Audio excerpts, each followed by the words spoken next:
안녕하십니까. 고인사이드 강연의 진행을 맡은 BTM 불교TV 전략기획실장 유건주입니다.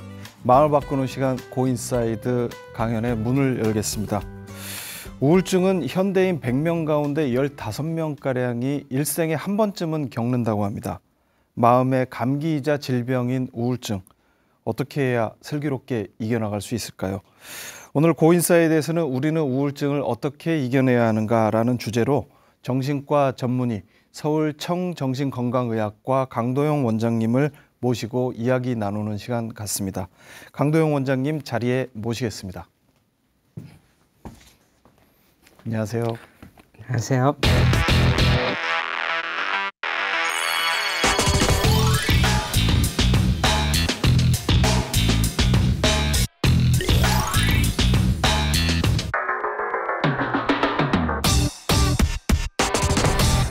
고인사이드에 모시게 돼서 아주 반갑습니다. 반갑습니다. 네, 고맙습니다. 네. 앞에서도 잠깐 말씀을 드렸는데 현대인들에게 직업이나 연령 이런 거에 관계없이 우울증이 상당히 좀 많아지고 있다. 그렇죠. 이런 문제에 대해서 정신과 전문의로서 어떻게 생각하십니까? 우울증이 최근에 굉장히 많아지고 있는 추세죠. 네. 보통 우리가 우울증의 어떤 원인을 얘기할 때 바이오, 사이코, 소셜. 네. 그러니까 바이오는 어떤 생물학적인 소인, 유전적인 소인을 포함해서요. 사이코는 정신, 마음, 자기 어떤 성격적인 측면. 그리고 소셜한 건 어떤 사회 환경의 변화죠. 근데 요즘 들어서 더 정신과 질환, 특히 우울증이 많아지는 부분에 대해서는 이 환경적인 변화를 많이 얘기합니다. 그중에 특히 가장 중요한 게 정보량이 많아지고 속도가 빨라졌어요. 거기에 적응해야 되고, 두 번째로는 많은 삶들을 우리가 SNS를 통해 보냅니다. 그러니까 남들과 SNS를 통해서 남의 삶과 나를 비교하게 되고, 거기서 나를 좀 바라보게 되면서 우울증이 좀 더 많아지고 있다, 이렇게 얘기를 많이 하고 있습니다. 선생님 지금은 개원의로 활동하시지만 바로 얼마 전까지는 서울대 의대 교수로 봉직하셨었죠? 그렇죠. 교수로 봉직하시다가 이렇게 사회에 나와서 개원의 활동을 하시니까 어떠십니까? 그러니까 가장 큰 거는 대학에서 진료를 볼 때는 정신과인데도 불구하고 진료 시간이 짧았어요. 그리고 나서 이제 개원하면서 진료를 하다 보니까 조금 더 이제 환자분들 말에 경청, 귀 기울일 수 있게 되면서 내가 그동안 정신과 의사인데도 불구하고 좀 너무 환자분들의 말씀을 듣지 않았나 하는 어떤 그런 반성을 좀 하고 있습니다.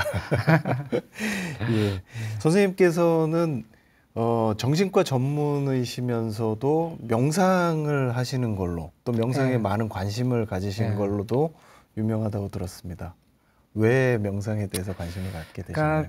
그러니까 어렸을 때 뭐 이렇게 좀 부모님이 절에 마곡사 영은암에서 뭐 뛰어놀았던 기억들이 있는데 그때는 명상을 몰랐죠. 근데 이제 대학 94, 5년쯤 의대생이었을 때 명상을 알게 되고 한번 체험을 하면서 조금 이제 제 내부와 가까워진다. 좀 제 생각이 좀 명확해진다. 이런 어떤 뭐 생각 경험을 하면서 내가 그때 꿈이 정신과 의사였으니까 정신과를 하게 되면 한번 명상을 한번 과학적으로 연구해 보고 싶다. 그랬고 또 이제 서울대 교수 생활을 하면서 좀 이제 그 꿈을 이룰 수 있게 된 거죠. 실제로 명상 논문도 많이 쓰셨죠? 명상을 하면 스트레스나 이 우울증 이런 거에도 영향을 미칠까요? 그렇죠. 그 가장 많이 된 연구 분야가 아마 우울증일 거예요. 그러니까 MBSR 같은 경우에 비약물적으로도 우울증 또 불안장애를 치료해서 약물 그 치료 효과가 약물이 없이도 유지된다는 그런 보고들이 됐는데, 그럼 과연 왜 어떤 측면에서 다양한 측면이 있겠지만 어떻게 해서 명상이 우울증에 효과가 있냐 했을 때 최근에 가장 각각받고 있는 부분들은 탄력 회복성이라고 그러거든요. 탄력 회복성이라는 건 뭐냐면 내가 우리가 보통 스트레스를 받았을 때 안 좋은 감정에 빠지잖아요. 근데 안 좋은 감정에 빠져서 안 좋아졌을 때 얼마나 빨리 돌아온 능력을 말하는데 이 명상 수련, 명상 훈련 자체가 이 탄력 회복성을 향상시켜서 조금 더 피할 수 없는 스트레스에서 안 좋은 감정에 빠지더라도 네. 빨리 다시 원 상태로 돌아오게 하는 어떤 그런 효과로 네. 우울증의 어떤 예방이라든지 네. 치유에 도움이 된다고 이렇게 보고되고 있습니다. 네. 오늘 강연이 기대가 됩니다. 명상도 좋아하시고 또 한편으로는 등산도 좋아하신다고 그러던데. 등산보다 둘레길 오래 걷는 거. 네. 예. 좀 강하고 이렇게 좀 강도 있는 것보다는 천천히 사색하시면서 오래 걷는 거죠. 오래 걷는 거. 예. 명상 수행을 통해서 마음 근육을 키우시고 지금 이제 서울대에서 봉직하시다가 개원하신 정신과 전문의 강도영 선생님의 경증 우울증, 증증 우울증 어떻게 극복하면 좋을지 들어보는 강연 청해 듣도록 하겠습니다. 강연 부탁드립니다. 고맙습니다.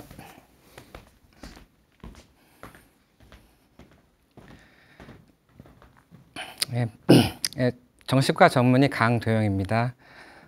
오늘 이렇게 이런 내면을 이렇게 함께 여러분들과 함께 들여다볼 수 있는 어떤 자리에서 이렇게 말할 수 있는 귀한 시간이 돼서 정말 감사드립니다.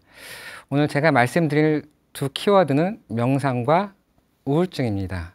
좀 어찌 보면 달라 보이는 말일 수도 있지만 결국 명상 자체도 그렇고 우울증도 결국 우리 내면의 변화를 동반하는 상태를 말합니다.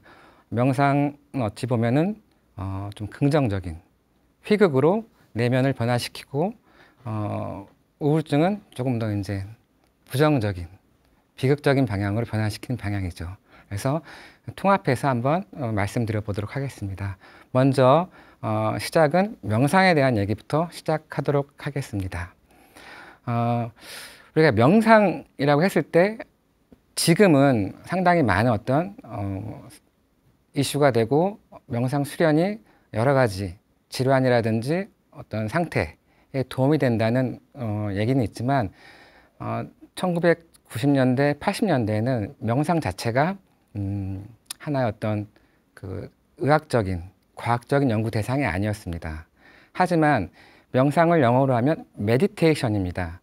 그리고 그 메디테이션이라는 말에는 메디신, 그러니까 약, 치료의 의미가 있습니다. 그래서 어원은 라틴어로 메디켈루스라고 하죠. 아니 근데 왜 명상, 우리가 흔히 종교적인 의식이라고 생각하는 명상에 왜 치료, 약이라는 의미가 들어갔을까요? 명상은 3000년 전 이상부터 그 신에게 제사를 지내기 전에 자신의 몸 상태를 가장 좋은 상태로 정화시키는 그런 어떤 훈련법으로 시작된 걸로 알려져 있습니다. 3000년 전이라고 할 때는 아마도 신의 세상이죠. 우리가 사람이 치유받는 거는 영혼의 치유를 얘기하고 신과의 만남이 가장 중요한 어떤 그런 때였습니다. 그럴 때 신과 만나기 위해서 했던 어떤 그런 수련법이 명상이고 당연히 그때는 신과 만나는 게 치유가 되고 약이 되는 거였죠. 근데 지금은 어떻습니까? 철학이라든지 사회과학이라든지 행복이라든지 어떤 모든 주제가 신에서 인간으로 변하는 세상이 됐죠. 그러다 보니까 명상도 어떻게 보면 신과 만나는 그런 어떤 의식에서 지금은 인간의 행복을 높여줄 수 있고 어떤 질환에 도움이 될 수 있는 어떤 그런 수련법으로 연구가 되기 시작했습니다. 본격적으로 연구가 된 거는 1990년대부터고 주로 이제 미국에서 초월 명상 등을 중심으로 연구가 됐고 최근에는 여러분 아마 3, 4년 전에 들어봤을지 모르겠지만 붓다 브레인 이런 책이 그동안의 명상 연구를 통합해서 붓다의 깨달음을 과학적으로 설명하는 그런 단계까지 올 정도로 많은 연구가 발표되었습니다. 한 가지 아쉬운 게 있다면 명상이 동양 문화인들에 비해서 대부분 중요한 연구들은 서양에서 했다는 거죠. 아마도 이런 부분들은 우리가 많이 분발해야 될 부분일 것 같습니다. 그럼 명상이라는 게 어떤 상태냐? 명상이 우리가 눈을 감고 사색을 하거나 아니면 쉬고 있는 상태랑 어떻게 다른 거냐 하는 물음이 생길 수 있을 것 같습니다. 그냥 쉬면 되지. 그게 명상이지.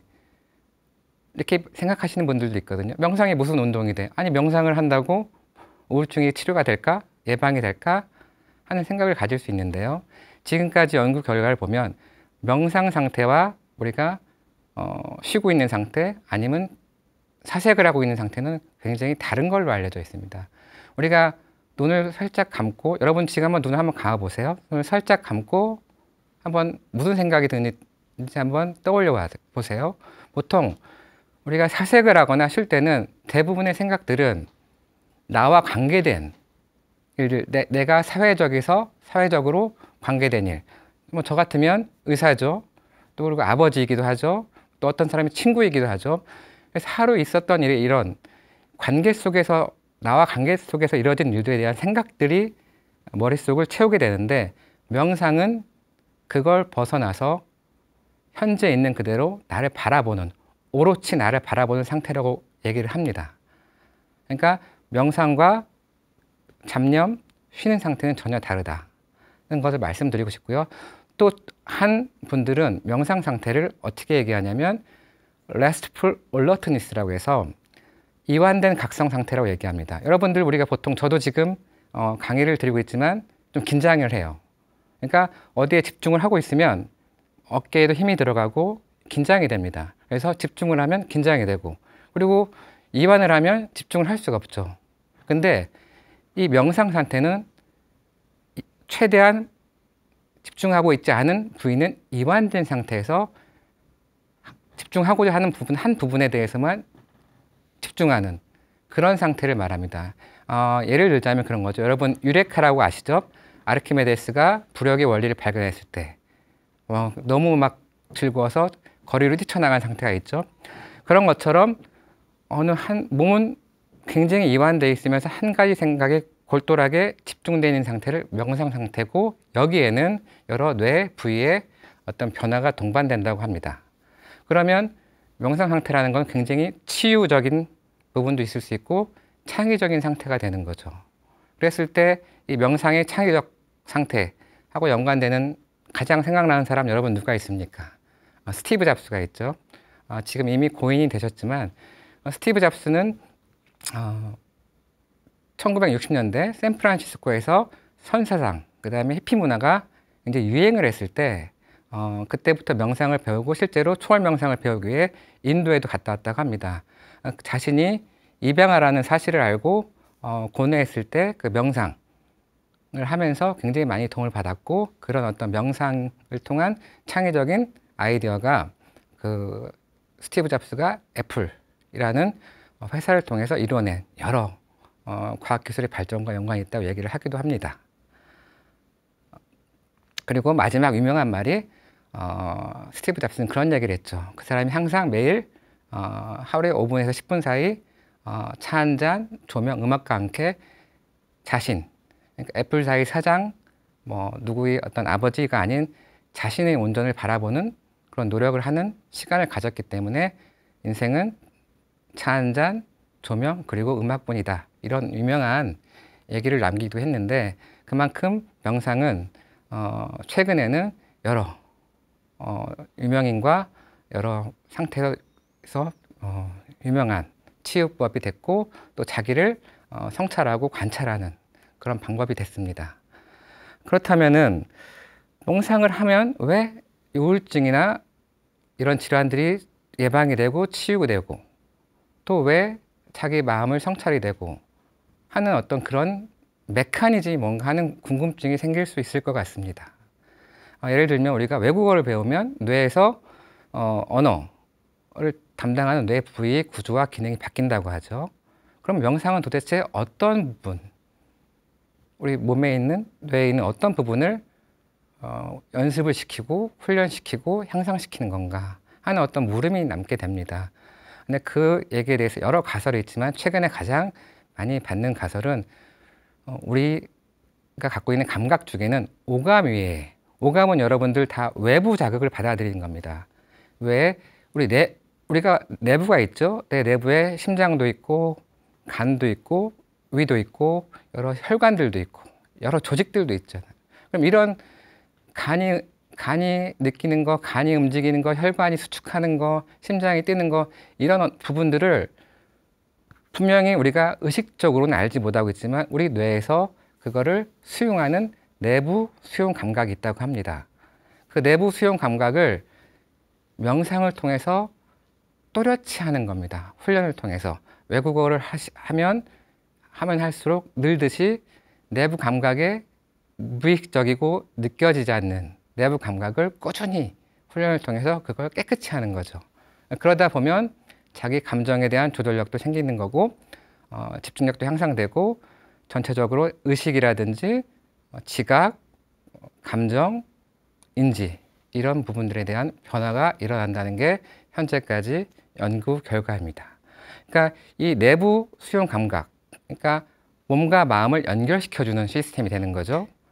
몸과 마음, 그러니까 명상은 다른 어떤 훈련법보다 몸과 마음을 함께 수련하기 때문에 조금 더 좋은 다른 어떤 치료보다 우울증이나 다른 신체 질환에도 좋은 효과를 내는 것으로 알려져 있습니다. 여러분들 그러면 몸과 마음의 병, 대표적인 질환 여러분들이 아시는 게 뭐가 있죠? 우울증도 어떻게 보면 몸과 마음의 병입니다. 우울증이라고 얘기했을 때 많은 사람들이 마음을 얘기합니다. 여러분들 마음하고 몸을 구분할 수 있을 것 같습니까? 내 마음은 막 좋은데 몸은 아프다. 몸은 되게 막 좋은데 신나는데 마음이 슬퍼. 이런 경우들은 굉장히 적거든요.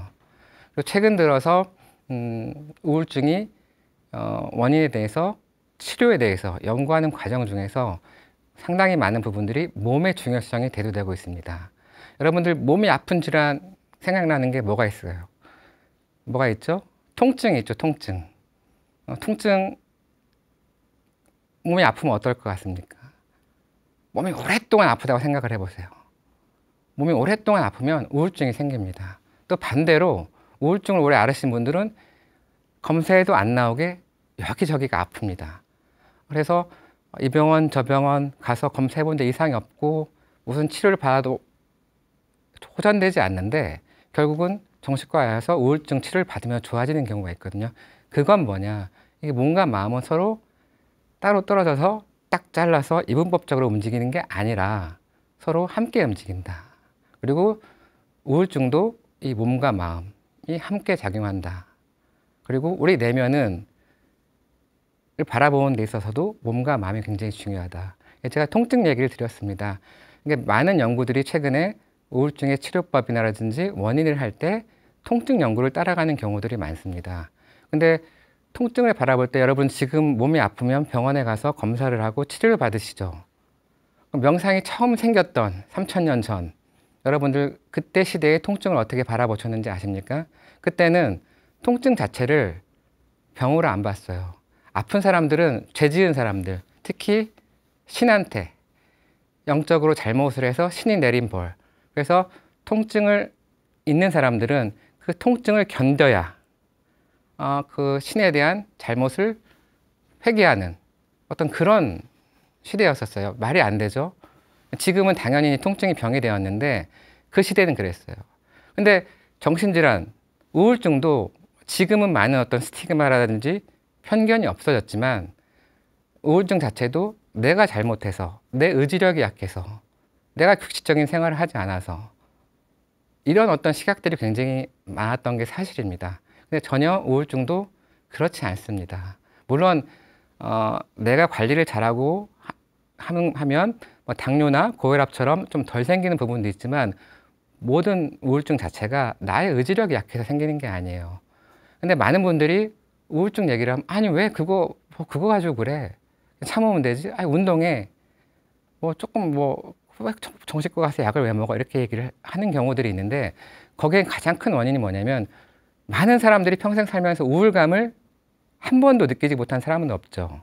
근데 중요한 거는 우리가 어떤 스트레스를 받고 힘든 일이 있고 뭐 안 좋은 일이 있을 때 느끼는 우울감하고 우울증은 정말 다른 차원의 상태라는 겁니다. 우울감은 그냥 우리가 스트레스 받고 힘든 일 있을 때 느끼는 하나의 감정이에요. 그거는 좀 시간 지나면 당연히 회복됩니다. 근데 우울증은 그런 심한 우울감이 2주 이상 지속되면서 그 우울감으로 인해서 내 가정생활, 사회생활 이런 부분들에 변화가 오는 상태예요. 그렇기 때문에 누가 내 가족이 내 친구가 우울증, 우울감을 호소한다고 해서 나도 예전에 우울감을 느꼈으니까 뭐 그런 거 가지고 뭐 힘들어해 이렇게 바라봐 주시면 안 된다는 겁니다. 그리고 실제로 2주 이상 오랫동안 우울감을 느끼시는 경우에 그게 내 잘못이나 아니면 이게 금방 좋아질 거다 이렇게 생각하시는 것보다는 빨리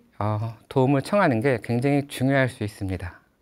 그러면 우울증 예방에 어떤 게 가장 중요하냐 하는 부분이에요. 그럼 우울증 가장 중요한 게 뭘까요? 여러분들 어떤 일을 할 때 가장 먼저 그 문제를 해결하기 위해서 가장 중요한 건 뭐죠?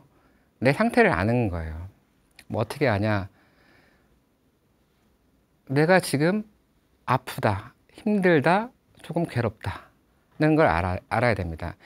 우울증 초기에 생기는 가장 큰 변화는 쉽게 말하면 내 생각과 감정이 예전같이 조절이 안 되고 예민해지는 거예요. 그러니까 예전에는 한 10 정도로 드는 생각이 한 50 정도로 깊게 들고 좀 더 생각이 더 진행이 되고 원하지 않는 감정이 납니다. 그럼 어떤 일이 생기냐면 원하지 않는 감정이 들고 생각이 조절이 안 되기 때문에 당연히 내 주위 사람과 부딪힘이 일어나요. 부딪힘이 일어나니까 조금 더 우울해지고 더 우울해지니까 더 많은 부딪힘이 일어나고 이러다 보니까 이제 우울증이 심해지는 어떤 경과를 받게 되는데 그 상태를 빨리 캐치하는 겁니다. 내가 지금 전과 다르다 하는 걸 캐치하는 거고 그럼 캐치한 다음 그 다음에 어떻게 하냐 그때는 도움을 받는 거예요. 누구에게 내 상태가 이렇다 빨리 도움을 받는 겁니다. 그게 처음에는 뭐 어떤 일반적인 자기 생활 습관 운동을 한다든지 아니면 규칙적인 생활을 한다든지 아니면 상담을 받는다든지 누구한테 도움을 받는다든지 이런 부분도 있지만 조금 더 그게 심각하다 그랬을 때는 정신과를 찾아서 용기 있게 도움을 받는 겁니다. 모든 원리가 똑같습니다. 그러니까 내가 힘들면 그걸 나 혼자 모든 걸 내가 다 감당하려고 하기보다는 도움을 받으려고 노력하는 게 가장 중요한 거죠.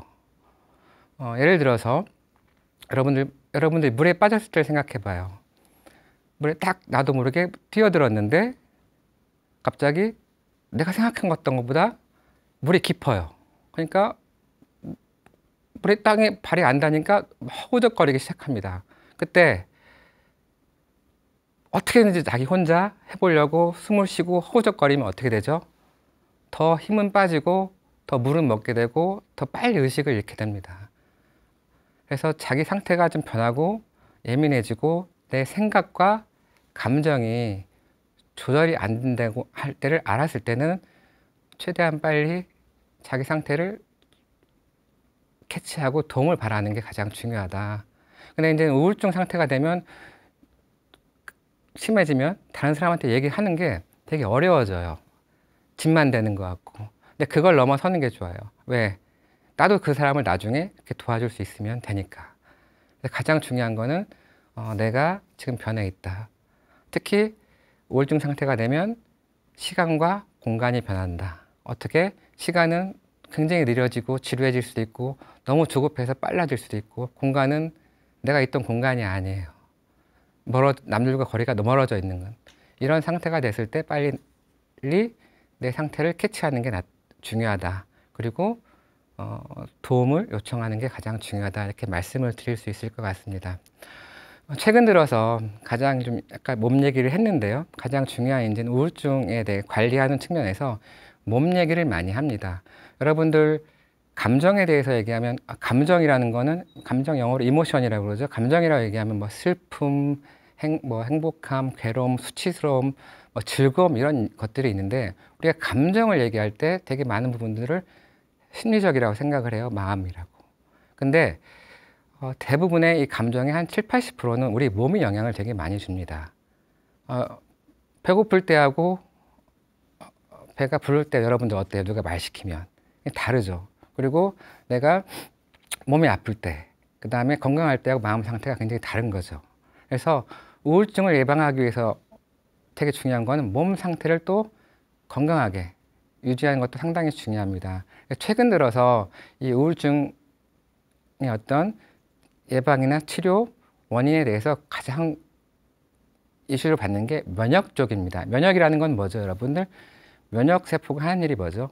면역은 나 자신, 우리 개체를 외부로부터 보호하기 위해서 있는 반응 시스템이죠. 그러니까 우울증도 어떻게 보면 이 면역 시스템이 굉장히 중요하다고 알려져 있습니다. 그러니까 우리가 그런 얘기를 하죠. 어떤 일을 할 때 지치고 답답하고 그럴 때 어떤 말을 많이 하죠? 아, 나 이 일에 염증을 느껴. 네, 맞습니다. 그래서 요즘에 가장 핫하게 이슈가 되는 우울증의 어떤 병인, 그 병을 생기게 하고 진행하게 하고 예후를 결정하는 것 중에 중요한 게 염증이에요. 특히 신경계 염증. 이런 쪽에 대한 어떤 연구들이 진행하고 있고, 그래서 내 몸을, 내 면역력을 잘 키우고 관리하는 것도 우울증 예방에 굉장히 중요한 걸로 되어 있습니다. 면역 얘기가 나왔는데 또 하나가 이제 장 얘기를 하겠습니다. 우리 몸에 장이 있죠. 여러분들 하루에 장을 많이 쓰시죠. 세 끼 드시는 분도 있고 뭐 한 끼 드시는 분도 있고, 최근에 이제 되게 이슈가 돼서 간헐적 단식 얘기를 많이 하는데, 우울증 있으신 분들을 특징이 굉장히 안 먹거나 아니면 단 걸 되게 찾거나 그래요. 근데 최근에 어떤 우울증의 연구에서 이렇게 조금 인지에서 몸쪽으로 내려오면서 장에 대한 얘기를 많이 합니다. 여러분들 뭐 소식하면 뭐 장수한다는 그런 것들을 많이 들어보셨을 거예요. 근데 장수에만 도움되는 게 아니라 이 식이 장을 어떻게 관리하느냐가 굉장히 우울증에도 중요한 역할을 한다고 알려져 있습니다. 우리 장에 가장 많은 혈관이 당연히 지나간다고 해요. 그리고 우리가 먹는 게 다 들어가죠, 장은. 그러니까 뭐 좀 잘못 먹을 수도 있고 그럴 수 있는데, 이 장에 있는 미생물이 어떤 상태냐에 따라서 우리 몸의 혈관에 염증세포가 어떻게 도냐, 이런 것들이 우울증의 어떤 예후에도 굉장히 중요한 역할을 한다고 합니다. 그래서 평소에 내 장 관리, 그다음에 식이 조절하는 부분들도 우울증 예방에 상당히 중요하다, 이렇게 말씀을 드리고 싶고요. 그 다음에는 우울증이 처음 생겼을 때는 아까 말씀드렸죠. 도움을 청하라. 그리고 처음 치료 정신과를 방문했을 때 대부분의 환자분들이 초기 증상이기 때문에 반응이 굉장히 좋습니다. 그렇기 때문에 그 치료를 한두 달 받고 좋아졌으니까 받지 않는 경우들이 많은데, 증상이 처음 생겼을 때 우울증도 요즘에는 당뇨나 고혈압처럼 만성적으로 그러니까 누가 관리를 잘하냐 하는 게 그 우울증으로 받는 고통을 줄임으로써 내 삶의 질을 증가시킬 수 있기 때문에, 그게 처음 우울증이 왔고 치료받았을 때부터 꾸준히 약을 먹든 안 먹든 간에 체크를 받고 확인을 받는 게 굉장히 중요하다, 이런 말씀을 드리고 싶습니다. 그리고 오랫동안 반복되는 우울증, 그 우울증은 조금 더 이제 기존에 또 약물이 안 듣고 계속해서 무기력하고 초조하고 흥미가 없고 내가 왜 이런 고통을 당해야 되나 하는 어떤 그런 분들 많이 호소하는 게, 항상 늪에 빠져 있는 것 같고 물에 젖어 있는 솜 같다, 이런 얘기를 많이 하시는데요. 그럴 때는 조금 더 집중적인 어떤 치료를 요할 때가 있습니다. 그래서 정리를 하면 우울증은 몸과 마음이 같이 영향을 받는 질환이다. 그래서 예방을 위해서는 마음 관리뿐만 아니라 몸에 대한 관리, 특히 면역 시스템, 그 다음에 장에 대한 관리가 굉장히 중요하고, 두 번째로는 증상이 왔을 때는 빨리 내 자신을 캐치하는 게 좋다. 그리고 그 원인, 그 괴로움, 고통을 나로 돌리지 말고 그 모든 걸 내가 해결하려고 하지도 말고 도움을 요청하라는 거죠. 그리고 치료를 받기 시작해서 정신과에 치료를 받기 시작했을 때는 증상이 빨리 좋아지는 경우에도 치료를 중단하지 말고 꾸준히 증상을 꾸준히 체크해라, 이렇게 말씀을 드리고 싶습니다. 그리고 마지막으로 이제 그러면 평소에 나의 어떤 감정 상태를 관리하기 위해서 어떻게 하는 부분이 가장 좋을까? 여러분들 체중 빼실 때 내 칼로리 계산하고 식단 짜고, 또 어떤 분들은 또 어떤 회사나 아니면 학교에서 조금 더 좋은 성적을 내기 위해서 시간 관리를 하죠. 그런 것처럼 내 감정과 친해지는 연습을 하는 것도 굉장히 중요할 수 있습니다. 그래서 매일은 아니더라도 하루에 이틀에 한 번씩은 2, 3일에 한 번씩은 내 감성 시간, 감성 시계를 한번 그려보는 거예요. 필클락을.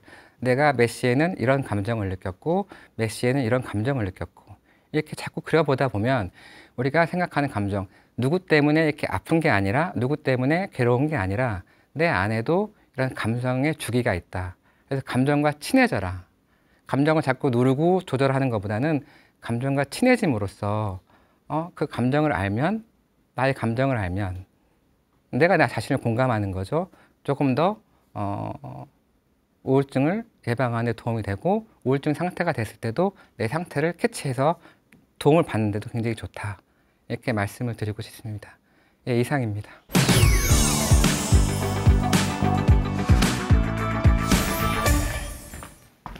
예, 강연 잘 들었습니다. 네. 예. 그 선생님께서 어떤 인터뷰에서 이제 하신 말씀 중에 그런 내용을 봤습니다. 감정은 내가 아니다. 감정과 그쵸. 자신을 헷갈리지 마라. 그렇죠. 그러니까 우리가 팔 내 거 아니잖아요. 다리가 이렇게 이제 그런 얘기를 좀 많이 해요. 그러니까 우울증을 겪으신 분들, 그것도 이제 뭐 한 번, 두 번, 몇 번 에피소드가 오신 분들이 느끼는 거는 한 번 좋아지고 괜찮았는데 다시 왔어요. 또 왔어요. 근데 그때는 어떤 절망감을 느끼시냐면 내가 왜 이 고통을 느끼고 살아야 돼. 그리고 또 우리는 다리가 부러졌을 때 나는 이 다리가 부러져서 평생 걷지 못할 거야. 이렇게 생각은 안 합니다. 그렇죠. 근데 우울증이 와서 내가 죽고 싶다. 아무런 흥미가 없다. 모든 일이 안 될 거고 최악의 생각이 들 때는 앞으로 계속 그럴 것 같다는 생각이 들거든요.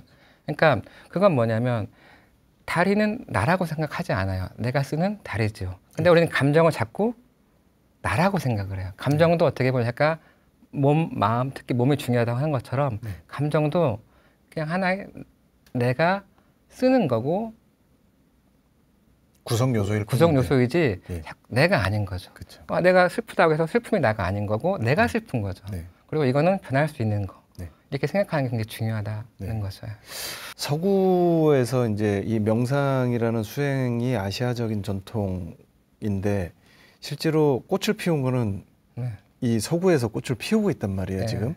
그리고 존 카bat-짐 박사 이제 MBSR을 이제 처음으로 발표를 하면서 미국에서는 명상에 대한 연구가 뭐 의료뿐만 아니라 여러 가지 분야로 굉장히 연구가 굉장히 폭발적으로 증가하고 있다고 들었는데 어느 정도입니까? 뭐 지금 미국의 캄이라는 어떤 그 명상 그 앱 깔아서 뭐 그런 회사가 거의 이제 유니콘 기업 매출이 1조가 넘을 정도로 그런 기업들이 생겨나고 있고 그다음에 이제 정신과에서는 거의 모든 어떤 정신치료에 한 50% 이상에서 명상 기법이 들어가고 있고 최근에 이제 4차 산업 코로나 이후에 비대면 그래서 디지털 케어가 굉장히 중요한 시점에서 명상 기법들이 굉장히 많이 어떤 치료요법 그다음에 인지기능 향상 전에 조금 더 이제 그 프리 프로세스 좀 더 집중할 수 있게 해주는 그런 걸로 굉장히 많이 사용되고 있어서 굉장히 큰 어떤 산업적으로도 유명한 큰 어떤 그런 사업이 되고 있습니다. 저도 이렇게 논문을 좀 이렇게 찾아보다 보니까 이 명상을 어떤 그 치료 후 회복 단계나 어떤 이런 부분에 이렇게 활용하는 사례들이 굉장히 많더라고요. 그리고 그런 논문을 쓰시는 선생님들도 많으시더라고요. 예를 들자면 뭐 암 환자가 수술 후에 회복하는데 명상이 어느 정도 도움을 주는지 뭐 그 임상적으로 연구하시는 선생님들도 많으시고 국내에서도 많으시죠. 요즘. 국내에서도 이제 가장 먼저 국내는 암 환자들이 보조요법을 굉장히 많이 그래서 이제 특히 이제 항암요법을 받으시는 분들 식욕 몸이 많이 아프잖아요. 그러니까 뭐 식욕이 떨어지고 그다음에 항암제 때문에 통증이 생기고 이런 부분에 대해서 항암 치료 플러스 그다음에 이제 그 명상 치료를 했을 때 조금 더 삶의 질이나 그다음에 그런 어떤 항암제 부작용 이런 부분들까지도 줄여준다는 연구 보고들이 있습니다. 명상이 메디테이션이라는 말의 어원이 이제 치료 뭐 이런 쪽에서 왔다고 했는데 네. 그쪽으로 다시 돌아가고 있는 거네요. 그렇죠. 그러니까 그때는 신을 대하는 세상이었으니까 신을 대하는 게 치유였죠. 네. 근데 지금은 이제 신에서 인간으로 왔잖아요. 네. 그러니까 이제 그 인간을 치유하는 네. 그런 어떤 걸로 지금 다시 활성화되고 있는 상황인 거죠. 네. 선생님께서도 명상 논문을 그러니까 연구를 하시고 논문을 쓰셨다고 그랬는데 선생님 연구의 어떤 주된 테마는 어떤 거였습니까? 저는 제가 명상 뭐 전문가, 뭐 명상 고수는 아니니까 네네. 저는 명상 개인적으로 제가 이제 의학을 전공하다 보니까 첫 주제는 명상이 뇌에 어떤 영향을 미치는가 가장 관심입니다. 그래서 처음에는 명상을 했을 때 어떤 신경전달 물질이 바뀌는지, 그 다음에 명상을 했을 때 사고 인지 패턴이 어떻게 변하는지, 그 다음에 그 뒤에는 뇌 구조 기능이 어떻게 바뀌는지. 최근 들어서는 이제 전후의 감정 노동 하시는 분들, 뭐 뇌파의 어떤 기능성 연결이 어떻게 되는지, 얼마나 조금 짧은 걸로도 변화가 오는지, 그리고 그 변화가 왔을 때 얼마나 이어지는지, 이런 연구들을 하고 있습니다. 예. 명상이 몸과 마음에 모두 영향을 준다는 말씀이신데요. 실제 의료 현장에서 이 명상을 치료 목적으로 사용하는 경우도 많이 늘고 있죠. 많이 늘고 있습니다. 거의 이제 뭐 여러 병원에서 아까 암센터 같은 데는 그 명상 그 부분을 보조 치료로 하고 있고요. 그다음에 피부. 그러니까 아까 면역이 중요하다고 했는데 면역 관련된 질환들도 굉장히 많이 이제 사용하고 있고, 그다음에 이제 의료 현장뿐만이 아니라 요새는 대기업에서 어떤 업무 스트레스 관리를 위해서 명상 센터를 두는 데가 있고, 구글 같은 경우는 명상 센터를 두고 있어요. 오라클 기업도 마찬가지고, 최근 이제 우리나라 기업들도 어떤 그런 직원들의 업무 스트레스 관리를 위해서 명상 기법을 많이 이렇게 이용하고 있는 실정입니다. 삼성에서도 하고 있죠. 저 경북에 그 수련원을 짓기도 했었고, LG에서도 문경 쪽에 이렇게 폐교를 인수해서 또 명상 수련원을 지었다는 소식도 들은 적이 있습니다. 예. 선생님, 오늘 강연 이렇게 좀 강단과 또 병원에서 만나는 것과는 좀 분위기가 달랐는데 어떠셨습니까? 좀 떨리고 그랬습니다. 근데 이제 강단에서 이제 오래 계셔서 그런지 몰라도 저는 이야기를 나누면서 어떤 원인을 이렇게 학문적으로 이렇게 분석하고 원인을 찾으시려고 하는 그런 느낌. 그러니까 연구자로서의 시선도 많이 느껴졌습니다. 그러니까 뭐 아무래도 명상이라는 거를 했을 때 명상을 정말 이렇게 프로그램을 만들고 뭐 이렇게 잘하시는 분도 계시지만 제 역할은 정말 그게 어떤 효과가 있는가, 그게 제 역할이기 때문에 거기에 좀 더 충실하려고 하고 있습니다. 뭐 이 우울증이라든지 뭐 정신과 질환을 이렇게 뭐 짧은 시간 안에 모든 것들을 다 저희가 풀어낼 수는 없겠지만, 어쨌든 이 우울증이나 이런 질환에 대해서 저희가 어떤 태도로 접근을 해봐야 되는가에 대해서 오늘 선생님 강연을 통해서 어떤 아이디어를 좀 얻을 수 있는 그런 기회가 아니었나 싶습니다.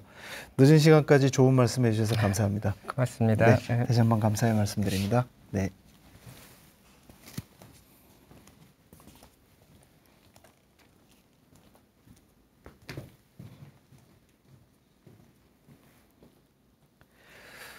MBSR, 즉 마음챙김 명상에 기반한 스트레스 감소법이라는 임상치료법을 체계화한 미국의 존 카바진 박사는 마음챙김 명상을 이렇게 정의합니다.